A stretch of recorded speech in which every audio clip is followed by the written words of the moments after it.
Halo guys, Assalamualaikum warahmatullahi wabarakatuh. Jadi di video ini gue mau ngebahas tentang fakta unik beberapa karakter di film SpongeBob SquarePants. Nah, SpongeBob SquarePants adalah karakter kartun yang sangat terkenal di seluruh dunia. Dan dia juga adalah karakter utama dalam film SpongeBob SquarePants. Namun, tahukah kalian bahwa ada beberapa hal unik yang jarang diketahui tentang karakter kuning yang ceria ini? Karakter SpongeBob awalnya bernama SpongeBoy, tapi nama tersebut sudah dipatenkan oleh sebuah perusahaan spons. Oleh karena itu, pembuatnya Stephen Hillenburg mengganti nama karakternya menjadi SpongeBob. SpongeBob SquarePants adalah spons laut yang tinggal di rumah nanas di dasar laut. Tapi spons laut sebenarnya tidak berbentuk persegi seperti SpongeBob, melainkan berbentuk bulat atau lonjong. SpongeBob sengaja dibuat berbentuk persegi agar mudah dikenali dan dibedakan dari karakter lainnya. Plankton adalah salah satu karakter antagonis dalam serial animasi SpongeBob SquarePants. Dia selalu berusaha mencuri resep rahasia Krabby Patty dari Krusty Krab, tapi selalu gagal karena ulah SpongeBob dan teman-temannya. Plankton sebenarnya adalah nama belakangnya. Nama lengkapnya adalah Sheldon J. Plankton, yang berarti dia memiliki nama depan dan nama tengah yang sama dengan tokoh ilmuwan terkenal James Watson. Plankton memiliki istri bernama Karen. Dia menyebutnya Wire Integrated Female Electron Cephalograph, yang disingkat WIFE atau wife. Karen adalah sebuah komputer super canggih yang dibuat Plankton. Karen sering memberikan saran dan kritik kepada Plankton dan mencintai Plankton dengan tulus. Dan mereka pernah memiliki anak angkat bernama Chip, yang merupakan sebuah kalkulator. Plankton memiliki keluarga yang sangat banyak, sekitar 26.982, yang disebut Plankton Army. Dan mereka berencana membantu Plankton untuk mencuri resep rahasia Krabby Patty. Oke, dan selanjutnya ada Sandy Chick. Sandy adalah salah satu karakter yang paling menarik di film SpongeBob SquarePants. Dia adalah seekor tupai yang bisa hidup di bawah laut dengan menggunakan baju astronot. Dan Sandy berasal dari Texas, Amerika Serikat. Dia pindah ke Bikini Bottom untuk melakukan penelitian ilmiah tentang kehidupan laut. Sandy ahli dalam bela diri karate. Dia sering berlatih dengan SpongeBob dan mengalahkannya dengan mudah. Dan dia juga pernah mengalahkan Plankton, Squidward, dan bahkan Raja Neptunus dalam pertandingan karate. Sandy adalah seorang penemu yang jenius. Dia menciptakan banyak alat canggih yang membantunya dalam penelitiannya, seperti roket, helikopter, dan mesin waktu. Oke, Patrick Star adalah sebuah karakter yang ada di serial SpongeBob SquarePants. Patrick Star digambarkan sebagai karakter yang lugu, polos, dan bodoh. Meski begitu, dia digemari dan punya tempat sendiri di hati pecinta film SpongeBob. Bahkan Patrick Star mempunyai fanbase yang besar di seluruh dunia. Merangkum dari berbagai sumber, berikut ini ada beberapa fakta menarik tentang Patrick Star yang perlu kalian ketahui. Memakan Krabby Patty setiap jam 3 pagi.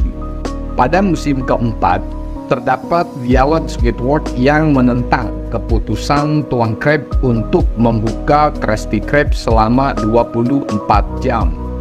Bahkan dia berpendapat bahwa tidak akan ada pelanggan yang mau datang dan memakan Krabby Patty di jam 3 pagi. Dan ternyata dugaan itu salah. Terlihat adegan Patrick yang terbangun dari tidurnya dan segera menyantap Krabby Patty. Patrick Star pernah menjadi raja. Saat episode Rule of Dawn, dikisahkan bahwa Patrick memiliki keturunan darah bangsawan. Dalam waktu singkat, dia naik takhta dan menjadi raja di Bikini Bottom. Namun rupanya ada kesalahan. Pewaris kerajaan sesungguhnya ialah Gary Sisiput, yang tidak lain merupakan sepupu Patrick. Patrick pernah operasi plastik, dan Patrick pernah iri melihat makhluk laut lain yang mempunyai hidung. Dia bermimpi bahwa suatu hari nanti bisa mengetahui bau-bauan yang ada di sekitarnya. Pada akhirnya ia memutuskan untuk melakukan operasi plastik pemasangan hidung di episode No Snow. Karena Patrick memiliki organ tubuh barunya itu ternyata membuat orang lain terganggu. Jadi, Patrick beralih keinginan untuk memakai telinga palsu. Patrick pernah bekerja di Krusty Krab. Sampai saat ini, belum jelas apa pekerjaan utama Patrick. Dia pernah menjadi seorang seniman yang menghias batu, menjual limun, sampai menjajakan coklat. Bahkan ia juga sempat ditunjuk oleh Plankton untuk menduduki jabatan manajer di perusahaan di Chambouquet. Dia juga terlihat beberapa kali bekerja di Krusty Krab. Lupa yang akut. Fakta menarik Patrick Star selanjutnya adalah kebiasaannya yang mudah melupakan sesuatu. Karena sikapnya ini, penduduk Bikini Bottom menjadi sangat jengkel kepadanya. Misalnya, ketika syuting film yang dibintangi Mermaid Man dan The Knuckle Boy, dia sengaja tidak membuka penutup kamera. Atau waktu dia dan SpongeBob menikmati coklat, Patrick menuduh sahabatnya itu mencuri. Padahal Patrick sudah menghabiskan coklat miliknya sendiri. Sering melontarkan kata-kata bijak. Selain tingkah lakunya yang mengundang gelak tawa, banyak orang yang menantikan kata-kata bijak Patrick Star. Sebagian besar quotes Patrick begitu menginspirasi sehingga sering dijadikan caption atau status di sosial media.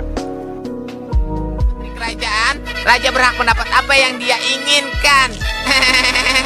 Ini tidak adil. Hidup memang tidak adil, jadi biasakan dirimu ya. Akhirnya aku berhasil. Kita ada di mana? Kita pasti sedang mimpi. Kau lucu, SpongeBob. Dua orang tidak mungkin memiliki mimpi yang sama, apalagi dalam waktu yang bersamaan. Secara filosofi itu tidak akan mungkin. Benar, kau mengajukan teka-teki metafisika. Tunggu, kita bicara seperti orang terpelajar. Ini pasti mimpi. Dan oke, Squidward Tentacle adalah salah satu karakter utama dalam serial animasi SpongeBob SquarePants. Dan dia adalah seekor gurita berwarna biru yang tinggal di sebuah rumah berbentuk kepala moai. Dia bekerja sebagai kasir di Krusty Krab, sebuah restoran cepat saji yang dimiliki oleh Mr. Krabs. Dan Squidward sangat menyukai seni dan musik, terutama bermain klarinet, walaupun dia tidak pandai melakukannya. Dia juga sering menunjukkan sikap sombong, angkuh, dan pesimis, serta tidak suka dengan tetangganya yang ceria dan konyol, yaitu SpongeBob dan Patrick. Meskipun begitu, Squidward memiliki beberapa hal unik yang membuatnya menarik untuk ditonton. Oke, berikut ini adalah beberapa hal unik tentang Squidward. Squidward awalnya memiliki 8 tentakel. Squidward hanya ditampilkan dengan 8 tentakel lengkap dalam beberapa episode, seperti episode Treasure. Dan karena alasan desain agar lebih simpel, 2 tentacle Squidward dihilangkan dan hanya memiliki 6 tentacle, termasuk 2 tangan dan 4 kaki. Squidward pernah menjadi bintang rock bersama SpongeBob, Patrick, dan Mr. Krabs dalam episode Band Geeks. Mereka membentuk sebuah band bernama The Bikini Bottom Super Band dan tampil di stadion dengan menyanyikan lagu Sweet Victory. Penampilan mereka mendapat sambutan meriah dari penonton dan membuat Squidward bangga. Squidward memiliki saudara kembar bernama Squilliam Peterson yang merupakan saingannya sejak kecil. Dan Squilliam adalah seorang gurita kaya raya yang sukses dalam bidang seni dan bisnis. Dia pun sering mengejek dan merendahkan Squidward karena hidupnya yang sederhana dan gagal. Squidward selalu berusaha untuk mengalahkan atau menipu Squilliam, tapi biasanya berakhir dengan malapetaka bagi dirinya sendiri.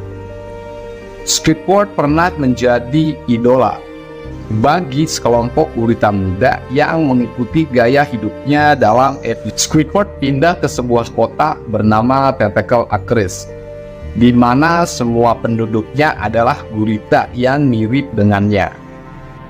Awalnya, Squidward merasa senang karena bisa hidup damai tanpa gangguan dari SpongeBob dan Patrick. Namun, lama-kelamaan dia bosan karena semua kegiatan di kota itu terlalu monoton dan membosankan. Akhirnya, dia kembali ke rumah lamanya dan menyadari bahwa dia merindukan teman-temannya.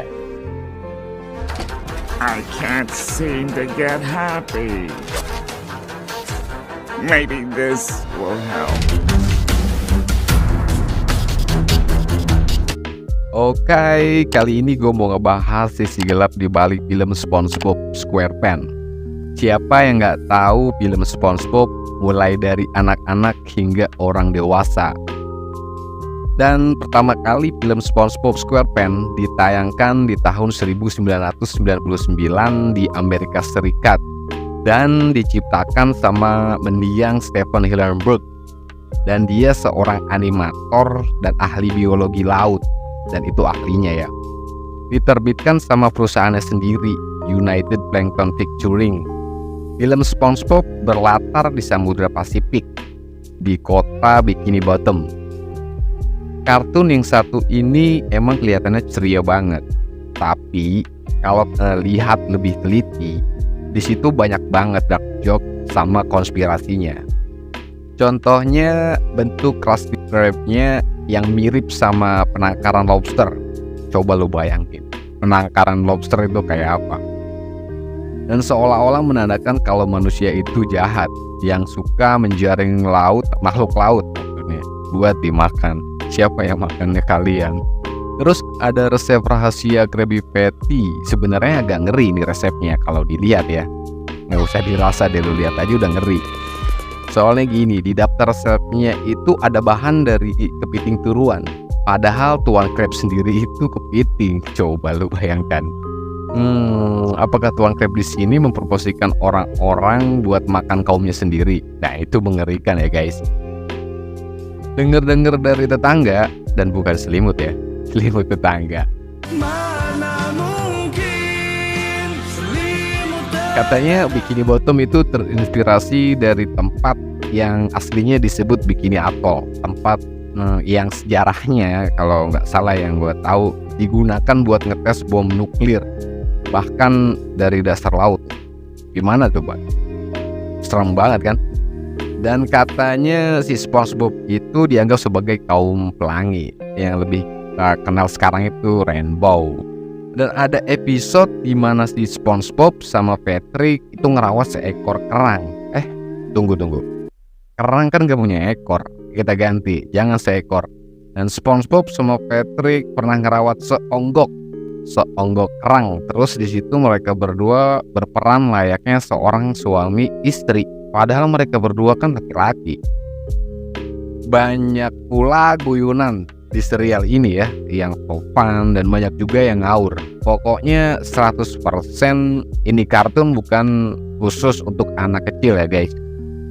Dan banyak juga ditampilkan beberapa pesan bunuh diri, walaupun nggak dipromosiin secara gamblang. Ada juga sebuah adegan di episode Are You Happy Now. Di situ Squidward ngomong gini, sepertinya aku tidak bisa mendapatkan kebahagiaan. Mungkin ini akan membantu, sambil ngantungin tali tambang di langit-langit. Dan seolah-olah Squidward di situ mau bunuh diri, kan pele ya kan. Padahal di situ cuma mau ngegantungin kandang burungnya sendiri, kandang burung. Ya walaupun gak semua teori gelap ini dikonfirmasi sama kreatornya, tapi banyak fans yang udah nyadar dan berdiskusi di sosial media. Emang sebelumnya dia gak nyadar ya, kebanyakan berarti itu. Sebenarnya tergantung gimana sudut pandang kita aja ya guys, yang nanggapin dark joke di film SpongeBob ini. Oke lah, mungkin cukup segitu dulu pembahasan dari gue. Jika ada yang salah, silahkan koreksi di kolom komentar ya. Terima kasih sudah nonton, and see you next time.